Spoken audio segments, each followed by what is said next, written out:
What is going on, guys? Sharp thinking here. We're gonna do a little bit different of a video today. So I had these Salomon Speedcross 6 in Gortex. Now, those of you guys that follow me on Instagram, you know I have worn these quite a bit. Hiking, shooting. I've done some trail runs in them. I don't love them. They tackle hills pretty well, but other than that, I think that there's so many better options. And then I've worn these a lot at work, surprisingly. So I am in the trades, and it's frowned upon to wear shoes like this, but I think they excel for what I do. And yeah, I'm going to be picking up another pair. This just broke, the quick lace system on this shoe, and then this other one, just the bottom ripped open. It's not anything that I'm super upset about after a year and a half of almost daily wear. In fact, I expected these to break a lot sooner than they actually did. So a little bit about the shoe. This is marketed kind of as a trail running shoe. The reason why I don't think it's super impressive as a trail running shoe is because it has a little bit too much drop for, I think, most people that run trails. Typically, Ultra is going to be the go-to, and those are normally like a zero drop. So the fact that this is the highest drop shoe I've ever run in it's interesting. It makes me wonder if this was for a specific kind of race, possibly, maybe a very mountainous terrain. Higher drop, in my experience, helps a lot with climbing mountains and maintaining pace, or not climbing mountains. When you're running, maintaining pace going up hills, I feel like drop makes it easier. Now, the downside to it is, again, in my experience, I am prone to catching my heel on things, and if you run distance, heel striking is not really what you want to be doing. I know some guys will argue that. I think that's a good way to rupture an Achilles and do some other bad stuff to your knees. But why I am doing this video now and bringing it to the channel is because I think this really excels in an outdoor setting, and on a range, a flat range. I mean, you see guys use these operationally, and I'm not an operator. You guys know that. I just told you what I do for work, and from what I hear from talking to guys, they seem to like them, and in using these on flat ranges, I have to say I agree. I like these quite a bit. Now, am I the end-all, be-all grandmaster shooter? No. I just like this shoe for the range. Ranges, especially in Ohio, we kind of have pretty flat land. They tend to flood just because it's a common area. People walk a lot, and if you're familiar with trails and dirt and how that all works, it, becomes a low point. So these are nice. It's nice having a little bit of waterproofness with the Gortex.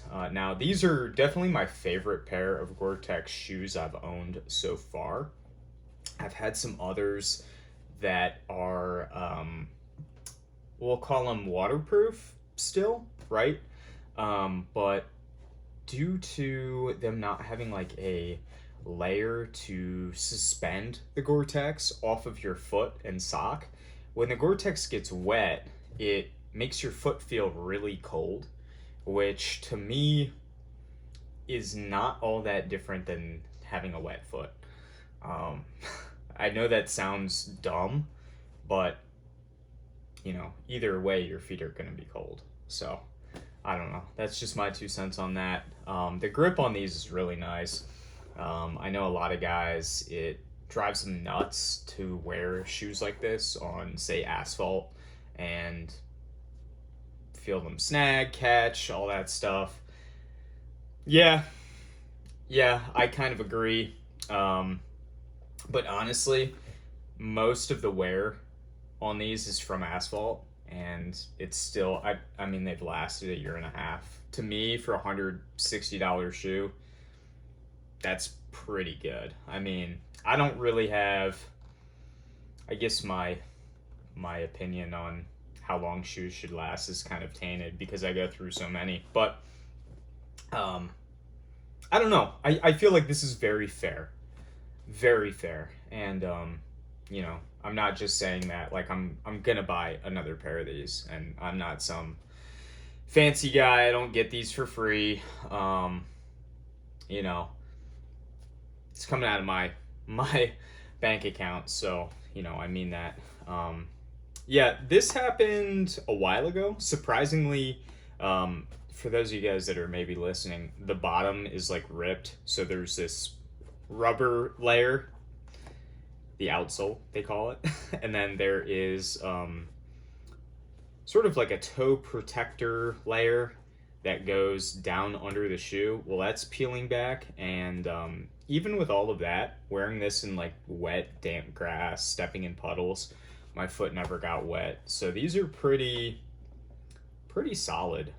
You can see there's glue on the shoe. Um, but yeah, moving on to these. Same shoe, obviously. I'm so used to talking about other things that aren't shoes. This is a common failure point on the Speedcross and really any quick lace system. I have a pair of Asics that are, I mean, I've worn them a lot. Trail shoes for me seem to last a lot longer than, say, an asphalt shoe. So, my favorite asphalt shoe which it's my favorite because it's comfortable and because it lasts a fucking long time. I might get 400 miles out of that. If that, right? Like 300, maybe. With a trail shoe, you know, you'll get 400 easy because I think it's the ground being a lot softer. Um, but yeah, why did I bring that up? What was I about to talk about? See, this is why I don't have sponsorships. I do shit like this. Um, anyway, I my the quick lace system on my Asics. This is what I was going to talk about. They're starting to go, but they also lasted a long time. And from what I hear from guys that use these again for work, doing cool guy stuff, Solomon will actually warranty these. If the shoe, I mean, if you want them to, they will. That's my understanding of it.